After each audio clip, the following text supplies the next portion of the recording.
पाकिस्तानी सांसद सैयद अली जफर ने सिंधु जल संकट को वाटर बम बताया है।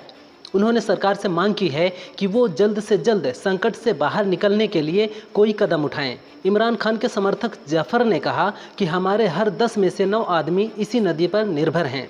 हमारी 90% फसलों को इसी नदी से पानी मिलता है। अगर जल संकट नहीं सुलझता तो हम भूखे मर सकते हैं। सिंधु हमारी लाइफलाइन है।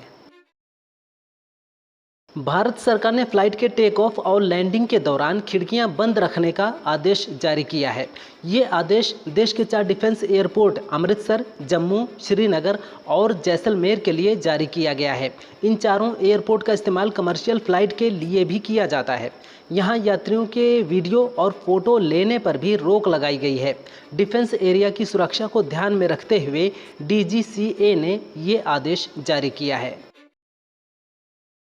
टर्बुलेंस का शिकार होकर श्रीनगर में लैंड करने वाले विमान के हालात इतने ख़राब हो गए थे कि उन्हें कंट्रोल करना किला फतह करने से कम नहीं।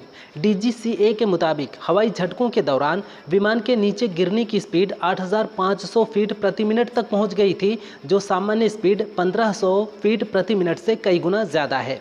विमान 1 मिनट में 1200 मीटर तक नीचे गिर गया था। इसकी स्पीड भी कम होने के बजाय 907 किलोमीटर प्रति घंटा से बढ़कर 938 किलोमीटर प्रति घंटा हो गई थी।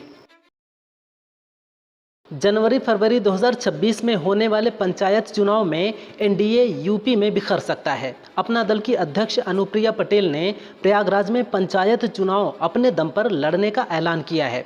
निषाद पार्टी के अध्यक्ष संजय निषाद और सुभाषपा के राष्ट्रीय महासचिव अरुण राजभर ने भी पंचायत चुनाव अपने दम पर लड़ने की घोषणा की है। सवाल ये उठ रहा है कि NDA की 3 प्रमुख पार्टियां BJP से अलग होकर चुनाव क्यों लड़ना चाहती हैं। BJP सांसद बैजयंत पांडा के नेतृत्व में प्रतिनिधिमंडल में शामिल BJP नेता निशिकांत दुबे ने कहा, जिस तरह से हम आतंकवाद से जूझ रहे हैं और जहां हम जा रहे हैं तो उनको आतंकवाद की परिभाषा पता है, क्योंकि आतंकवाद का कोई धर्म नहीं होता। पहलगाम की घटना अलग है, जहां धर्म के आधार पर पहली बार मारा गया है। हम इन बातों को रखेंगे और जब हम लौट के आएंगे तो मुझे लगता है कि माहौल पूरी दुनिया में पाकिस्तान के खिलाफ होगा। एक्ट्रेस कंगना शर्मा एक बार फिर अपने ड्रेस को लेकर चर्चा में हैं। दरअसल एक्ट्रेस पिंक शेड की एक फ्रंट कट ड्रेस पहनी हुई थी, जो आगे से काफ़ी ज़्यादा रिवीलिंग थी। एक्ट्रेस के कपड़े देख यूज़र्स उनको जमकर खरी खोटी सुना रहे हैं। एक ने लिखा, कपड़े उतारने का कंपटीशन चल रहा है। दूसरे ने कहा, गरीबों के पास कपड़े नहीं और अमीर लोग नंगे घूम रहे हैं। तीसरे ने लिखा, कपड़े ज़्यादा बड़े नहीं हो गए। म्यांमार के तट पर नाव दुर्घटना में 427 रोहिंग्या मुसलमानों की मौत हो गई। संयुक्त राष्ट्र शरणार्थी उच्चायुक्त के अनुसार इस महीने की 9 तारीख को 267 लोगों को ले जा रही एक नाव डूब गई, जिसमें 201 लोग मारे गए। अगले दिन 247 लोगों को ले जा रही एक और नाव डूब गई, जिसमें 226 लोग मारे गए। ऐसा माना जा रहा है कि वे म्यांमार और बांग्लादेश के शरणार्थी शिविरों से पलायन कर रहे थे। गोपनीय सूचनाएं पाकिस्तान भेजने के आरोप में दिल्ली से गिरफ्तार हारून ने पूछताछ में बड़ा खुलासा किया है। उसने बताया कि यूपी के कई लड़कों को पाकिस्तान भेजा है। इन लड़कों को कई तरह की ट्रेनिंग दी जाती है। इन्हें जासूसी करने के लिए तैयार किया जा रहा है। हारून से पूछताछ के बाद ATS ने इस बात की जानकारी दी है। इसी आधार पर ATS जल्द ही हारून और वाराणसी से गिरफ्तार मोहम्मद तुफैल को रिमांड पर लेगी।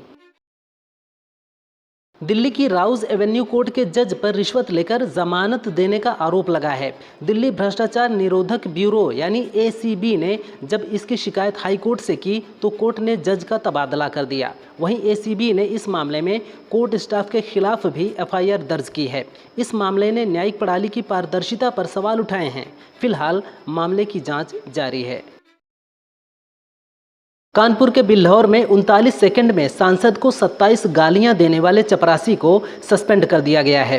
प्राथमिक विद्यालय में तैनात चपरासी ने 39 सेकंड के ऑडियो में सांसद को 27 गालियां दी। उनके कई जनप्रतिनिधियों के लिए बेहद अभद्र भाषा का इस्तेमाल किया।